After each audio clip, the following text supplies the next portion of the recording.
أعوذ بالله السميع العليم من الشيطان الرجيم بسم الله الرحمن الرحيم والصلاة والسلام على أشرف المرسلين سيدنا محمد وعلى آله وصحبه أجمعين ونعوذ بالله من شرور أنفسنا ومن سيئات أعمالنا من يهد الله فهو المهتد ومن يضلل فلن تجد له وليا مرشدا ونشهد أن لا إله إلا الله وحده لا شريك له ونشهد أن محمدا عبده ورسوله أيتها الأخوات أيها الإخوة أحييكم بتحية الإسلام تحية من عند الله مباركة طيبة السلام عليكم ورحمة الله وبركاته.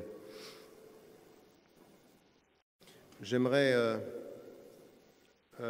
commencer par les remerciements pour ce rassemblement des musulmans du Nord à l'organisation de l'avoir mis sur pied encore une fois, une 7e fois, de voir que vous êtes quand même reçus, quelles que soient toutes les polémiques médiatiques, vous êtes quand même dans un cadre qui permet de ce rassemblement et qui permet d'échanger et de réfléchir à un certain nombre d'éléments à partir de notre message. Et il faut saluer cette liberté, saluer la possibilité qu'il y a de pouvoir se réunir dans ces conditions-là. J'aimerais en votre nom à tous aussi, parce qu'on ne le dit pas suffisamment, il y a ceux qui sont visibles dans l'organisation et puis il y a ceux qui sont plus invisibles, tous les bénévoles, toutes les sœurs, tous les frères, toutes les amis qui sont depuis un certain nombre de jours qui ont permis cette rencontre. J'aimerais quand même en votre nom à tous commencer aussi par les remercier, parce que je pense qu'ils font un travail admirable, qu'ils donnent don de leur temps et de leur énergie pour que nous puissions nous rencontrer dans les meilleures conditions.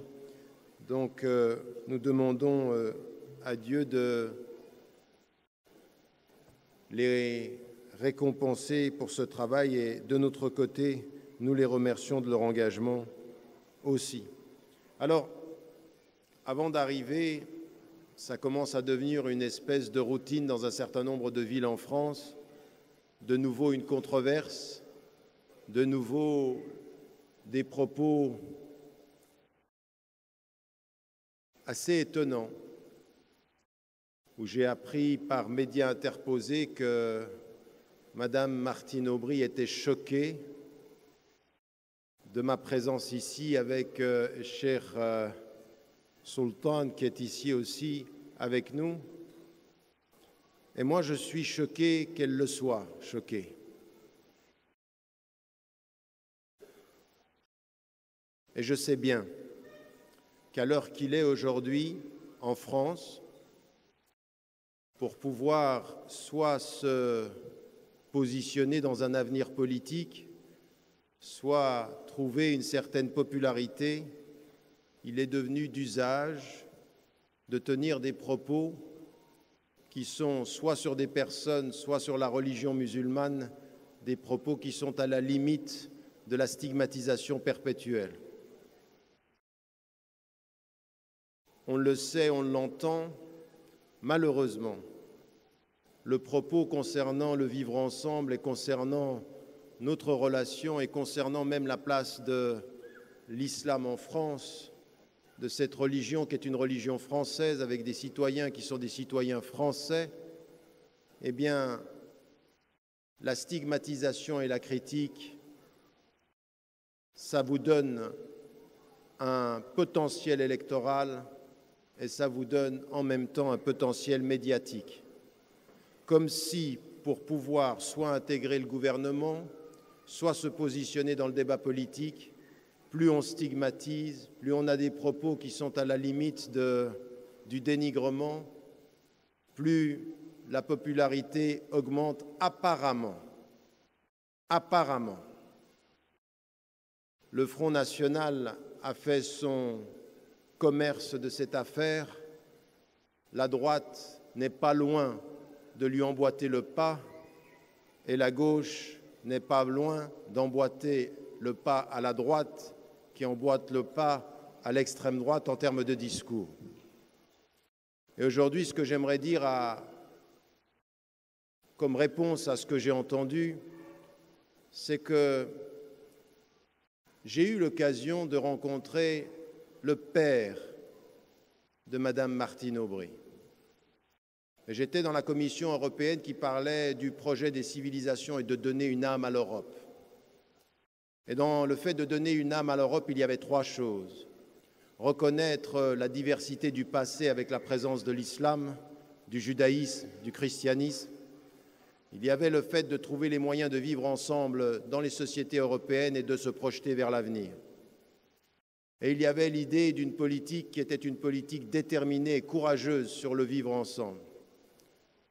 Et j'ai rencontré chez le père le courage que j'ai l'impression est perdu dans le positionnement politique aujourd'hui chez la fille.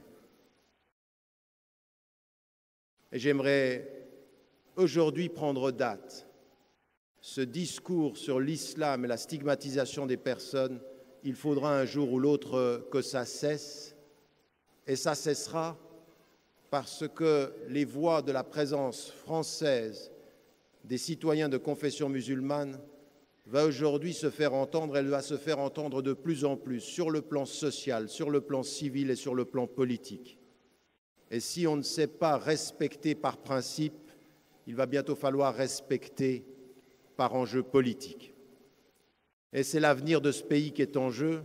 Et ce que j'aimerais vous dire à vous, qui êtes des citoyens, qui soyez de confession musulmane ou non, faites en sorte que vos politiques vous respectent dans la dignité. Et quand on a des propos politiciens, eh bien on va les ignorer. C'est sur le champ raisonnable, sur le champ de la construction du futur qu'il faut placer le débat. Il y a des intérêts qui sont des intérêts aujourd'hui de la classe politique. L'actuel ministre de l'Intérieur est l'un des plus populaires parmi les ministres français aujourd'hui. Et vous savez ce qu'il dit, et sur l'islam, et sur les musulmans, et sur l'avenir de ce pays, avec une politique qui n'est pas très très loin de son prédécesseur. Et qui est, je l'ai dit avant même qu'il soit ministre de l'Intérieur, je me posais la question de savoir s'il ne s'était pas trompé de parti. Mais au fond, il ne s'est pas trompé de parti. C'est l'état de la France aujourd'hui dans le discours politique.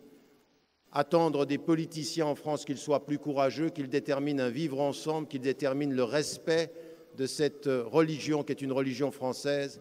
Mais au bout du compte, ce respect-là, il ne faut pas l'attendre d'eux. Respectez-vous dans vos principes, respectez-vous dans votre présence, respectez-vous dans votre engagement. Et il n'y a aucun autre choix pour les politiques que de finir par vous respecter. S'ils ne l'entendent pas aujourd'hui, ils vont l'entendre bientôt.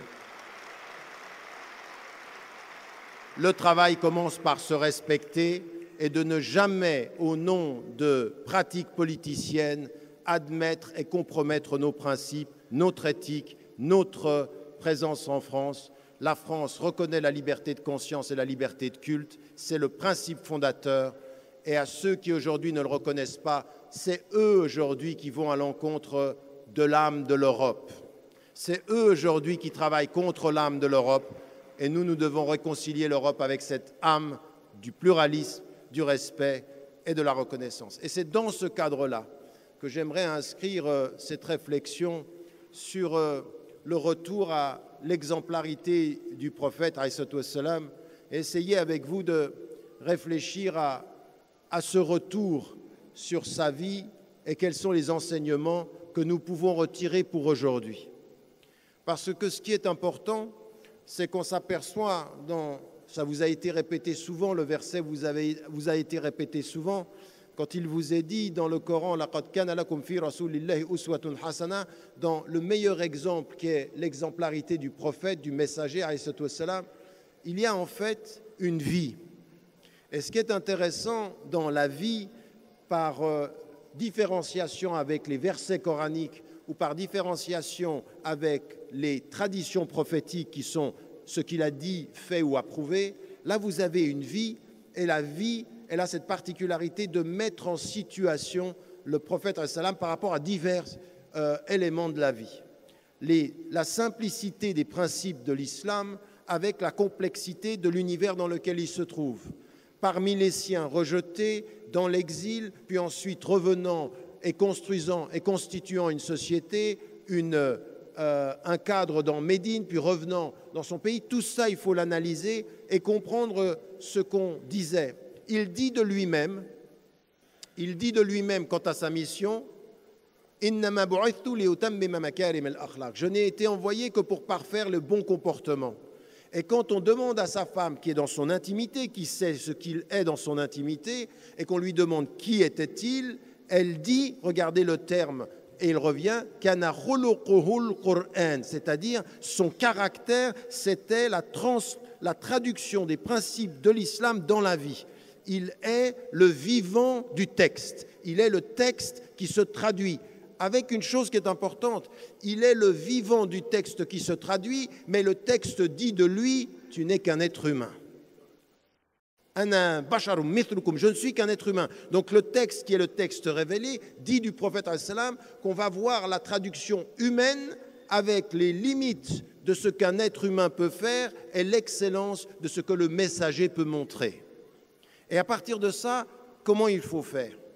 Eh bien, j'aimerais vous dire une chose, et il faut commencer par là. Nous avons, avec l'exemplarité du prophète sallam, le même problème parfois que dans la compréhension de ce que furent les deux périodes de sa vie, la période mécoise et la période médinoise.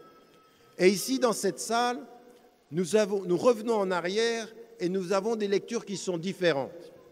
Certains de nos frères, et vous les entendez aujourd'hui en Tunisie, en Égypte, au Mali, avec des différences de positionnement politique, vous les entendez au Pakistan, vous les entendez à travers tout le monde musulman et en France et en Angleterre, partout, ils reviennent au prophète sallam comme ils reviennent à la période médinoise ou à la période mécoise, et ce qu'ils prennent de l'exemplarité, ce ne sont pas les principes, mais les façons dont ils ont été traduits dans son époque. Et donc ce qu'ils veulent, c'est qu'on revienne à l'exemple du prophète sallam et qu'on fasse comme il a fait les principes, mais pas seulement, la façon aussi. Et ils vont vous dire, il était habillé ainsi, habillez-vous ainsi. Il faisait cela, faites cela. Et cette attitude, cette lecture, elle est présente dans notre religion. On la respecte parce que c'était une tradition qui suit ce qu'était celle de Abdallah ibn Omar radiallahu anhuma, mais cette lecture-là, elle est problématique. On la respecte, mais elle est problématique. Pourquoi? Parce que fondamentalement, elle commet une erreur. Elle revient dans le passé et prend du passé les principes et leur traduction. Ce que nous devons faire avec le prophète, comme avec l'exemple de Médine, c'est revenir dans le passé, prendre les principes et trouver notre modèle. Et la modernité du message du prophète, c'est que les principes que vous trouvez dans sa vie, ils sont exportables. Les modèles, ils ne le peuvent pas l'être parce que tout a changé. Et nous, en tant que musulmans, on revient vers les principes, on utilise notre tête et on comprend comment les appliquer aujourd'hui. Donc, non. Vous savez que je n'aime pas qu'on applaudisse. Encore une fois, si vous appréciez, vous réfléchissez. Donc, on reprend les principes et on revient sur comment on traduit ça aujourd'hui. Et ça, qu'est-ce que ça veut dire?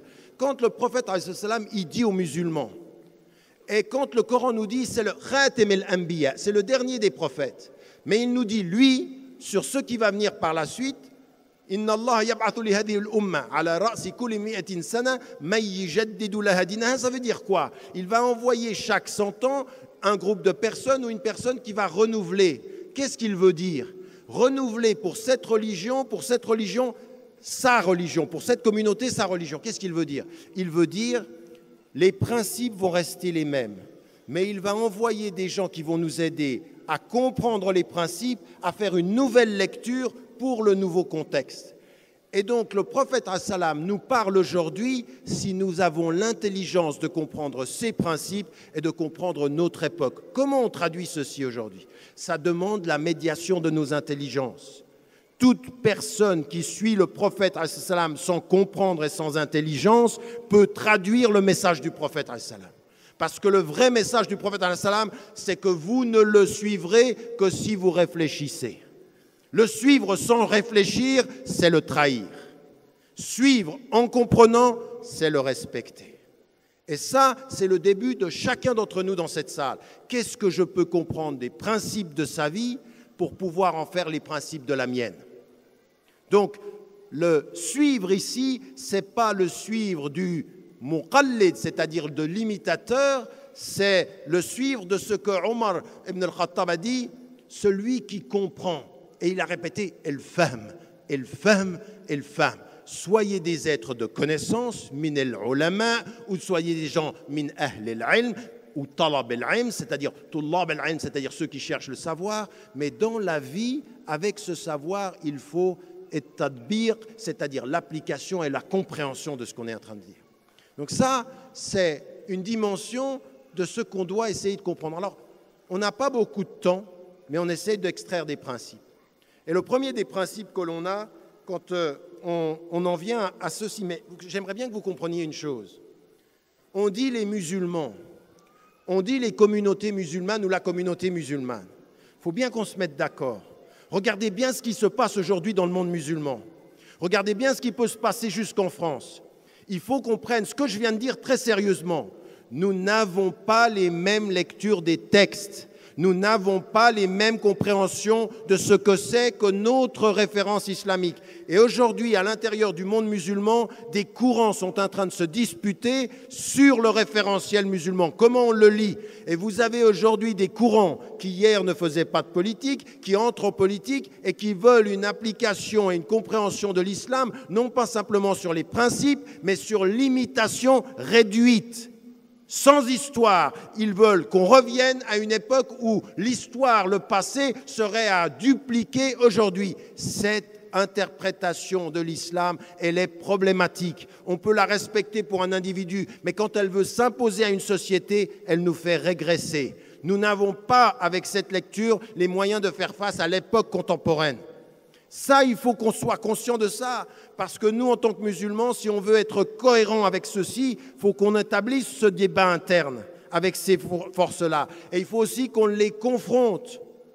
Ceux qui vous disent, par exemple, la façon dont vous avez de vous habiller, la façon dont vous avez de compenser l'engagement citoyen, des gens qui vous disent, vous, en tant que musulmans, vous ne devez pas voter parce que ça n'est pas dans le Coran, il n'y a pas une intikhabat dans le Coran. Eh bien, ceux-ci, il faut se lever en leur disant, vous ne comprenez pas. Votre lecture est une lecture tellement littéraliste, tellement réduite qu'elle en finit par trahir le message. Vous ne nous dites pas l'essence de l'islam, vous nous dites la lecture littérale d'un passé qui est passé et qui ne nous fera pas avancer et qui nous fera perdre le sens du message. Cette attitude-là, avec respect, non, n'applaudissez pas, comprenez la difficulté que nous avons aujourd'hui. Parce que ceux qui aujourd'hui veulent nous pousser parfois des situations vont jouer sur ces différentes interprétations et forcer la division. L'instabilité du monde musulman aujourd'hui, il est basé sur beaucoup de ces lectures-là, beaucoup de ces problèmes-là. Et ce qu'on a avec le prophète, on l'a également avec l'époque du passé, le passé de Médine et comment est-ce qu'on le lit. Alors quand on en vient au principe, on s'aperçoit d'une chose. La première des expériences, prenons-le d'un point de vue individuel. Et quand on voit le point de vue individuel, on se dit, mais qu'est-ce qui, dans la vie du prophète peut être extrait comme principe pour nous aujourd'hui? Eh bien, il y a une chose qui est très importante pour chacun d'entre nous. Arrêtez-vous un moment et comprenez que le prophète, il est choisi comme étant celui qui va devenir le messager avant qu'il parte le message à 40 ans. Il est choisi avant. Et quand il est choisi avant, il va passer par des étapes. Il y a une chose qui est particulièrement importante, c'est qu'il a deux caractéristiques qui vont le distinguer. La première caractéristique qui va le distinguer, c'est qu'il n'est pas partisan. Il est un homme de principe. Quand on l'appelle, avant qu'il porte le message, As-Sadiqul Amin, l'homme de vérité est l'homme de confiance. Qu'est-ce que ça veut dire?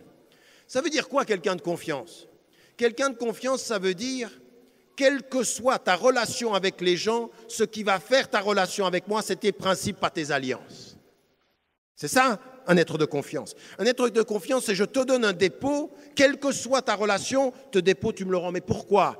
Parce que ce sont tes principes qui dirigent ton comportement, pas tes alliances.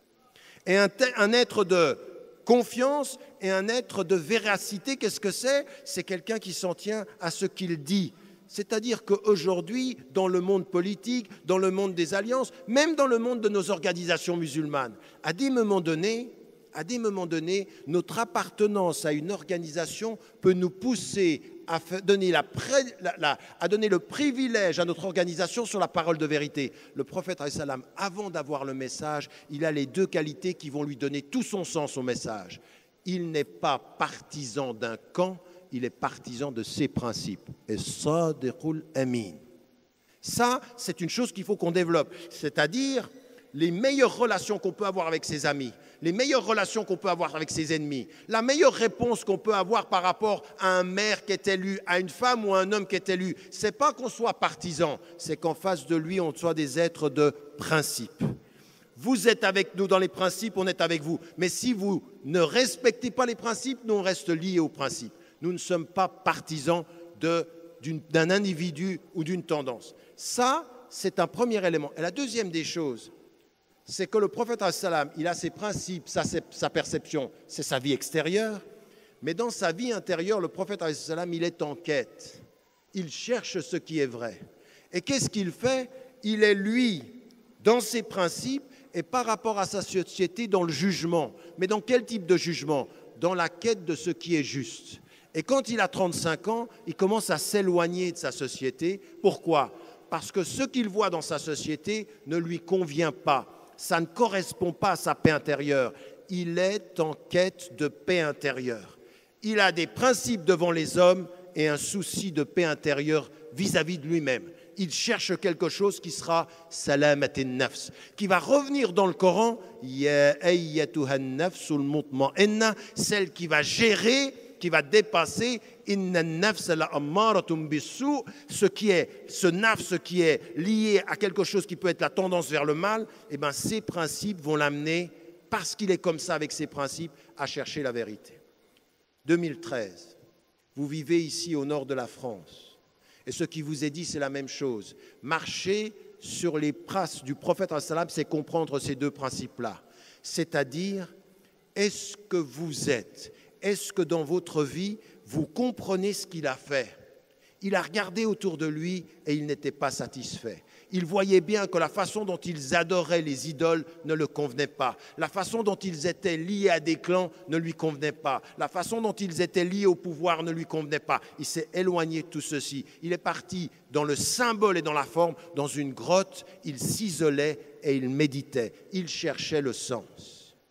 2013, ici à Lille et dans tout le monde entier, cette quête de sens, elle est importante. Combien de temps?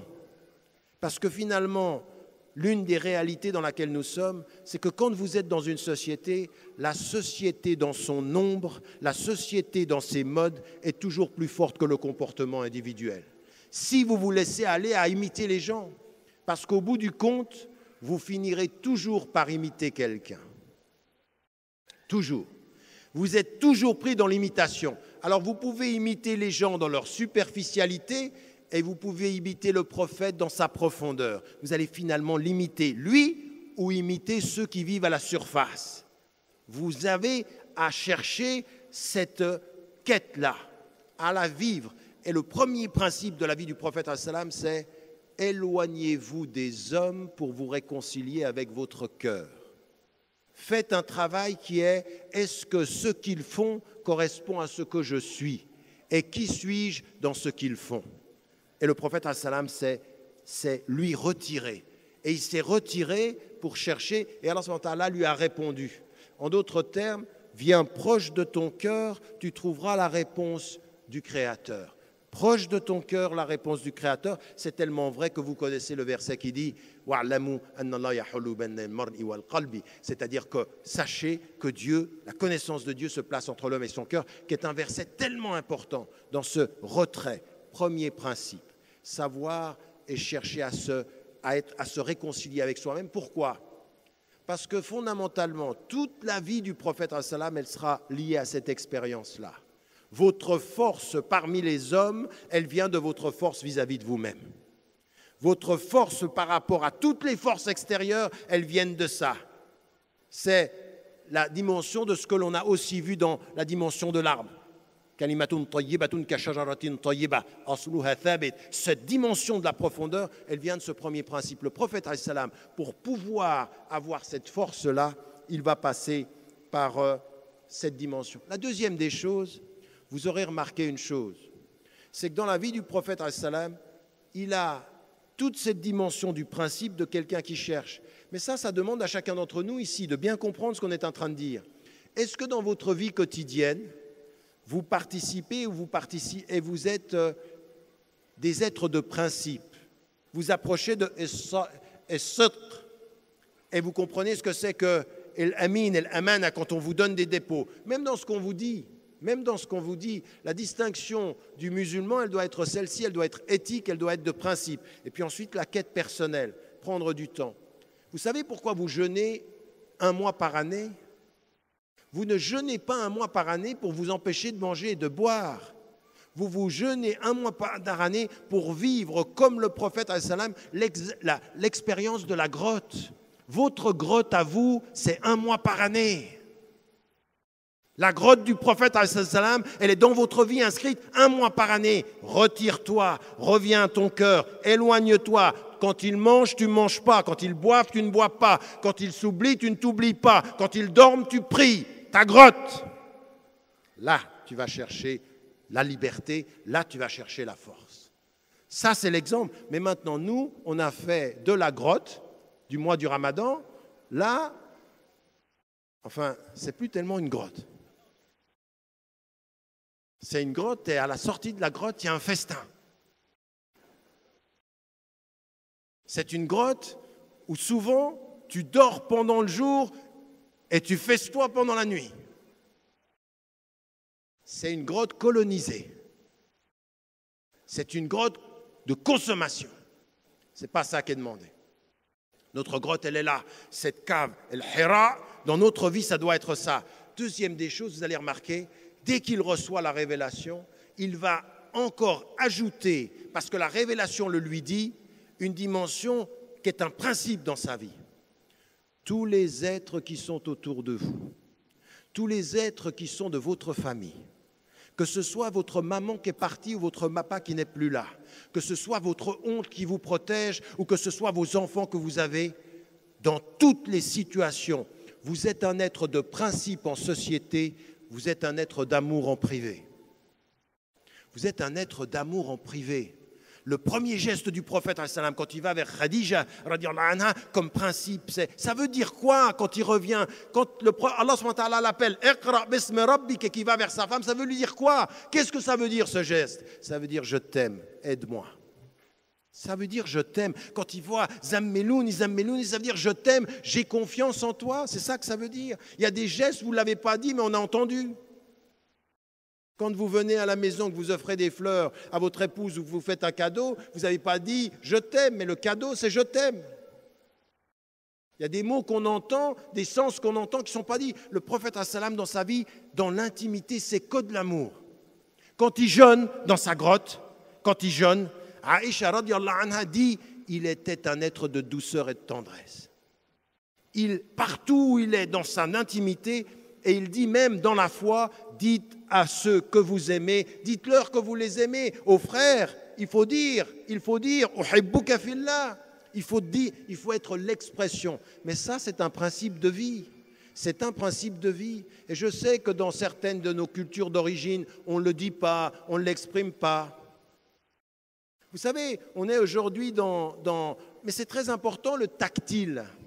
Mais le tactile, dans le cadre de la famille et tout ceci, avec vos enfants, il faut savoir prendre ses enfants dans ses bras, prendre ses parents dans ses bras, il faut savoir embrasser. Quand le prophète, il embrasse un enfant et que le bédouin il lui dit « Moi j'en ai 10, je n'en embrasse pas ». Je ne les embrasse pas. Qu'est-ce qu'il lui dit? Mais il dit que ça, c'est min ar-rahma. Ar-rahma, ici, c'est quoi? Ce n'est pas uniquement la compassion. Ar-rahma, le mot arabe, rahma, vient de ar-rahim. Ça vient de l'intérieur. C'est un amour qui est beaucoup plus que ce qu'on va dire dans le hub, différent de l'hub. Ar-rahma, min ar-ruhama, ruhama bainahum. Ça vient de l'intérieur. C'est de l'amour qui vient des entrailles. Des entrailles. C'est un amour, c'est celui qui est lié à la maman et l'enfant. Il y a un secret dans l'amour de la maman pour l'enfant qui vient de là où ça vient, de là où ça vient. Ça vient de très, très, très profond. Ça, il faut que nous, on ait ceci comme un principe de vie.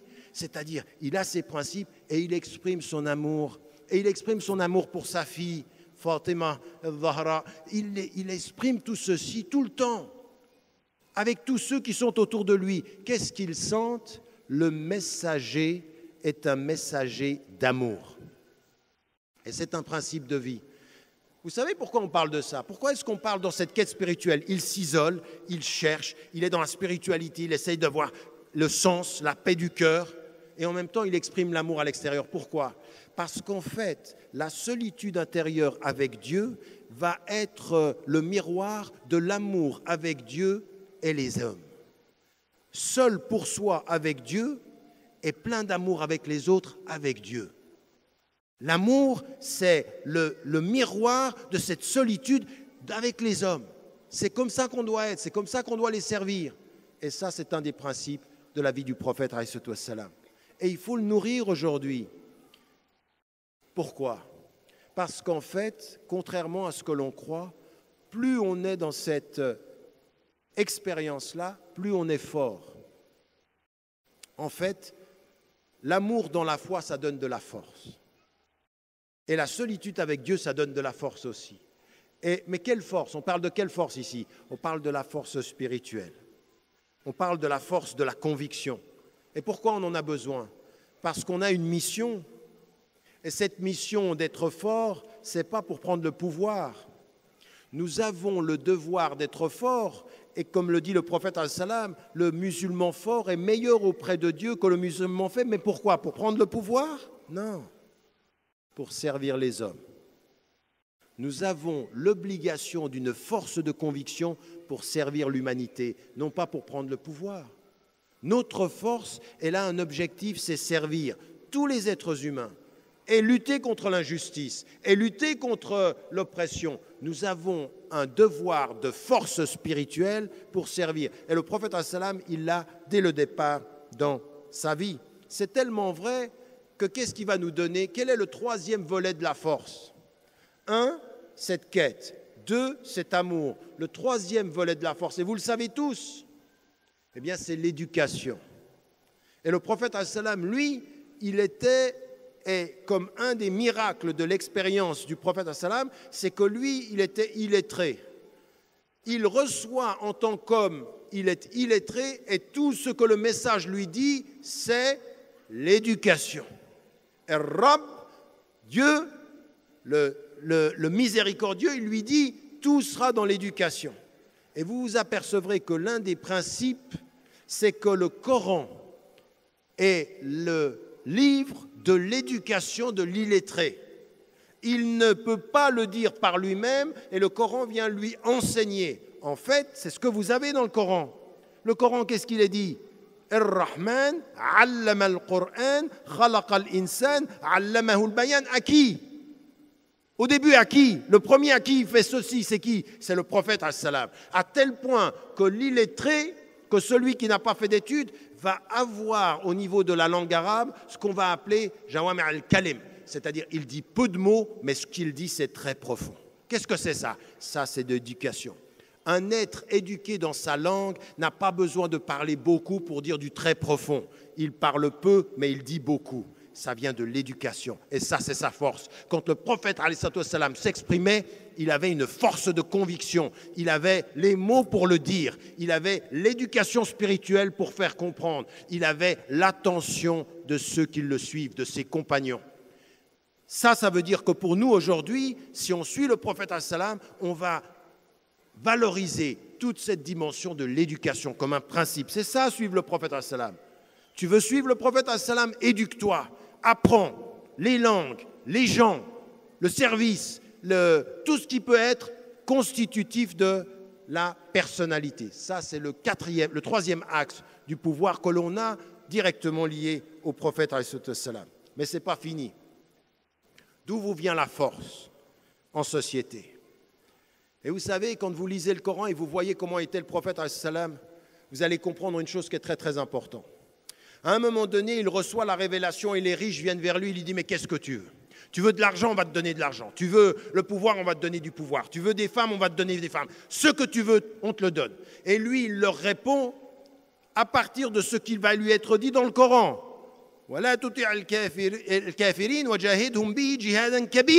C'est-à-dire, au moyen de ce Coran-là, lève-toi et fais l'effort ultime, la résistance ultime. Ne te laisse pas aller à ce à quoi ils te proposent, parce qu'ils vont tout te proposer. Quand ils sentent que ta force n'est pas négociables, ils vont négocier par tous les moyens. Quand ils sentent que tes principes, ils sont des principes fermes, ils vont essayer de te corrompre.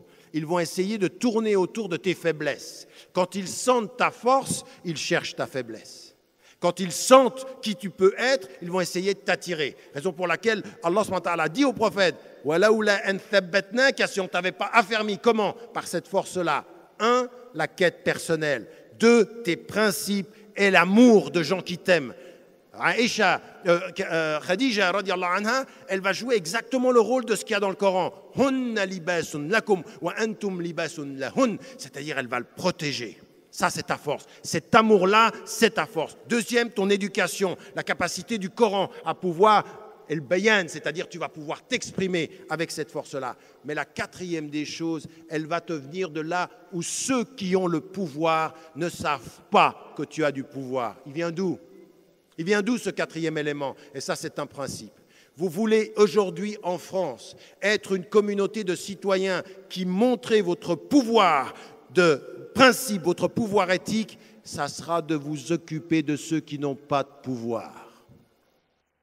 Ça sera de vous occuper de ceux qui apparemment n'ont pas de pouvoir.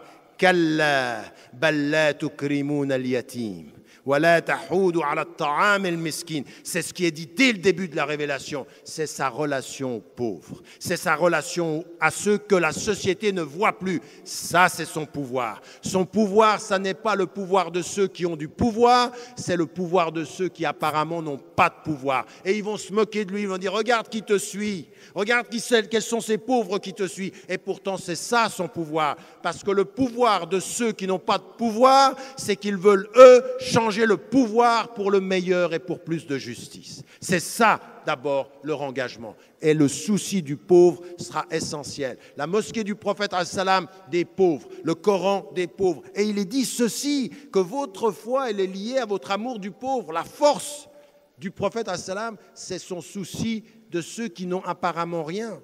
Fatima, sa propre fille, va s'inscrire dans cette logique-là. Lui, il va être proche de cette pauvreté, il va être proche de ceux qui sont les déshérités, à tel point que l'islam a mis comme l'un des piliers de ses fondements le souci du pauvre dans la zakat. Non pas parce qu'ils sont des victimes, mais parce qu'ils ont des droits. La force de la résistance pour plus de justice, c'est toujours de vous souvenir d'une chose. Ne regardez jamais les pauvres comme des victimes. Regardez les pauvres comme des êtres dignes à qui on a pris des droits. C'est pas pareil. Si vous les regardez comme des victimes, vous faites de la charité sur la marche de votre vie. Quand vous les regardez comme des êtres dignes à qui on a pris des droits, vous vous levez et vous donnez la force. C'est là qu'ils deviennent des êtres de pouvoir. Voilà comment le prophète salam était. Ça, ce sont des principes. Vous voyez que c'est totalement différent. Et ça, c'est le quatrième pilier de son engagement sur la dimension du changement, de comment il était. Et la première des choses aussi qui lui a donné la force, c'est lui-même. C'est lui-même, comment lui, il a maintenu cet état de pauvreté, cet état de ne pas se laisser aller. Parce que ça aussi, il faut se protéger de ça. Il faut se protéger du bien qui, peu à peu, érode vos principes. Lui, il est resté dans la distance. Ça ne veut pas dire qu'on est corrompu quand on est riche, mais on n'est plus corruptible quand on est riche. On peut s'exposer beaucoup plus à la compromission. L'argent peut être problématique. Likulli ummatin fitna wa fitnatu ummatil mal. Voilà ce qu'a dit le prophète. Dans chaque communauté, il y a quelque chose qui peut être un principe de destruction. Et le principe de destruction de ma communauté, ce sera l'argent. Et donc il faut le comprendre aussi comme un quatrième principe. Mais ce n'est pas terminé, et pour les quelques minutes qui me restent, laissez-moi passer au principe de cette dimension individuelle à la dimension collective.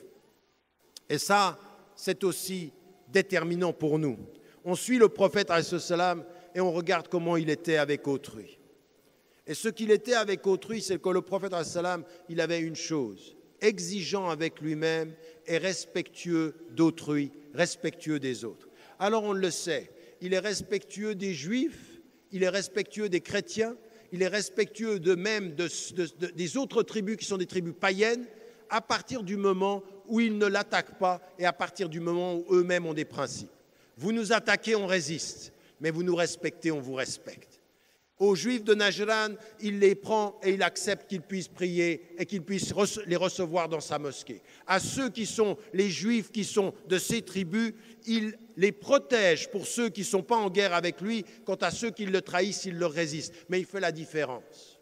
Il n'y a pas l'once chez le prophète alayhi salam, l'once d'une attitude qui pourrait confiner à du racisme soit religieux, soit culturel. Il prend Bilal, qui est un noir, et il le met à appeler la prière. Il prend des gens de toutes les cultures et il l'entoure. Et il dit aux Juifs à Médine, quand il y arrive, qu'ils font partie de sa communauté. Min ummati.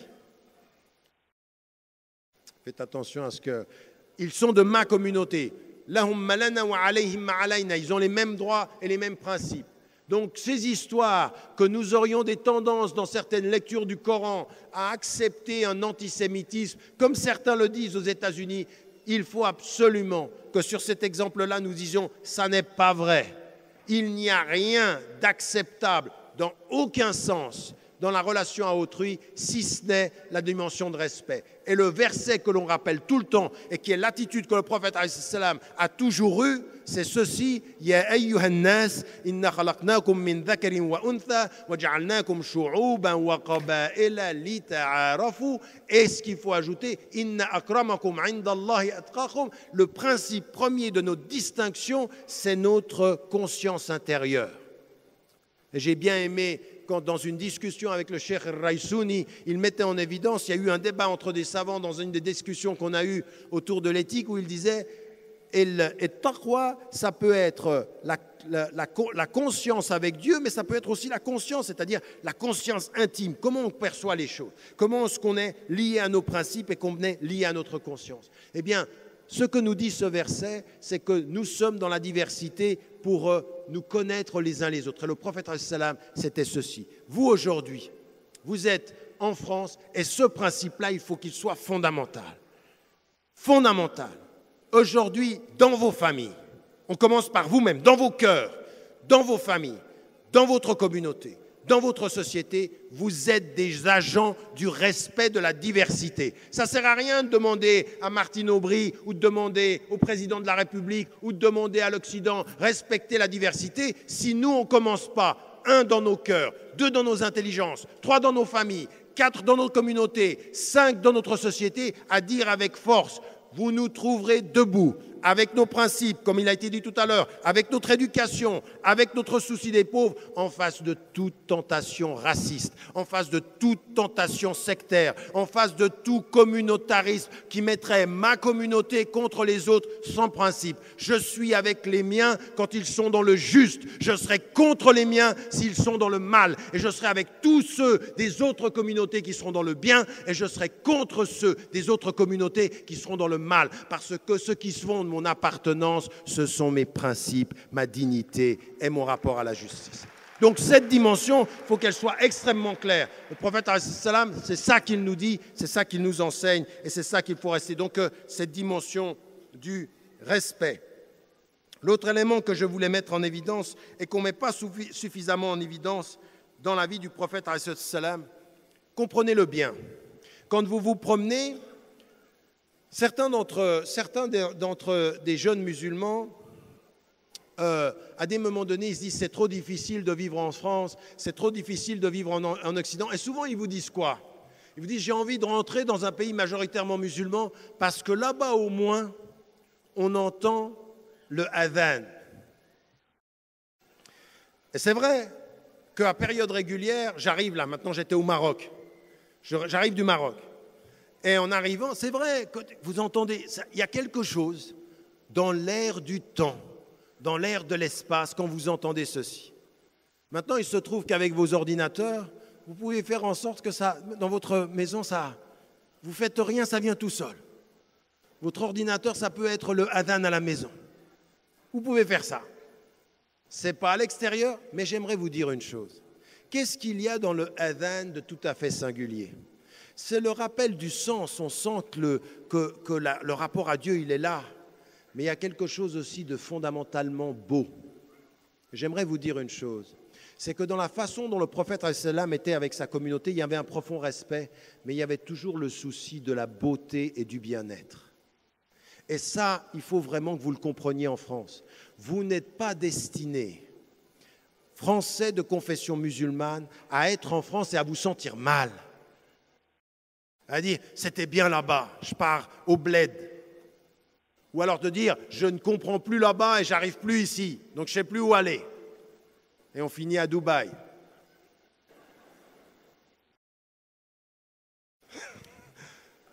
Non, non, non.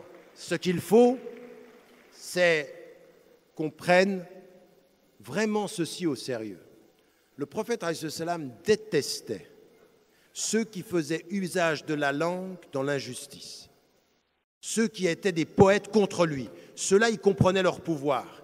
Mais un jour, un poète est venu à lui et il lui a fait un poème pour lui d'une grande beauté. Il a enlevé son manteau et il l'a couvert. Voulant lui dire quoi? Quand la langue, quand le bien est fait pour le bien-être, quand il dit à Bilal, vas-y, appelle à la prière, quand il dit à l'autre, lis le Coran, on veut se sentir bien. Et c'est un droit et c'est juste. Quand le Coran, quand Shatibi pense à toute la structure de l'islam, quand au départ, Malik, il parle de al-masalih al-mursala. Tout ceci, ils disent quoi? Maslahat al-nas, c'est quoi? Le bien public. Il faut qu'on se sente bien. Le Coran, quand il nous parle de la nature, il dit at-tayyibat, c'est bien. Il faut qu'on se sente bien. Et le prophète, il a des moments où il écoute, il est chez lui, et puis il y a de la musique, et puis il y a des chanteuses. Abu Bakr al-Siddiq qui rentre, il dit, qu'est-ce qui se passe? Non, c'est doucement, c'est fête. On a le droit de se sentir bien. Ça, c'est un élément majeur de la vie sociale. Mais il faut que ce soit un bien digne, pas un bien du n'importe quoi. Nous, quand on a une fête du Ramadan, à la fin du Ramadan, nos fêtes, elles sont liées à la prière et au bon sentiment. On est dans le bien et on a le droit d'avoir de la culture, on a le droit d'avoir de l'art, on a le droit d'avoir du beau. Le prophète, il aimait le beau et il le fait dire et il le fait entendre et il se le fait entendre par le hadith Qudsi. Allahu jamil yuhibbul jamal. Ça, c'est un principe de vie. Vous voulez suivre le prophète as-salam, célébrer le beau, célébrer le bien-être dans le bien, pas n'importe comment.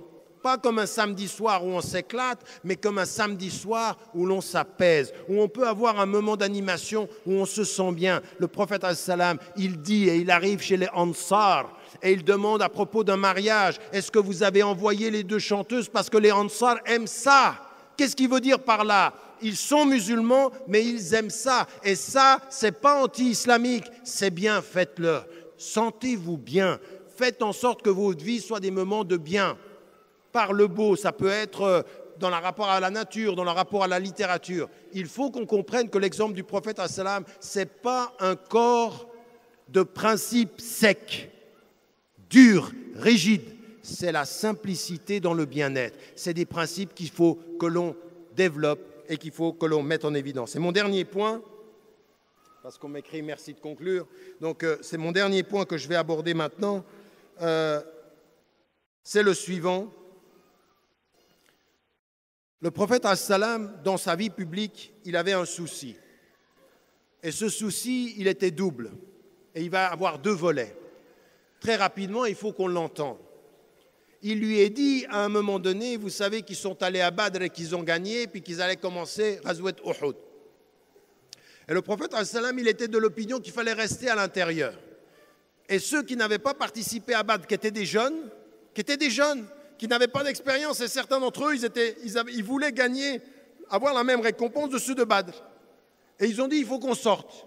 Et le prophète as-salam se trouve dans une situation où il a le pouvoir de l'expérience et il a le pouvoir de l'autorité morale et religieuse. Et pourtant, il les réunit et il les écoute. Et le Coran lui dit plus tard, il l'a écouté, il avait une opinion, plus tard, il saura qu'il avait eu raison, que la majorité a eu tort, mais il a suivi la majorité. Et le Coran lui dit, donne-moi encore juste 3 minutes. Qu'est-ce que je disais? Et par une grâce de Dieu, tu as été doux à leur égard. Si tu avais été dur, il se serait éloigné. Regardez, écoutez bien ça.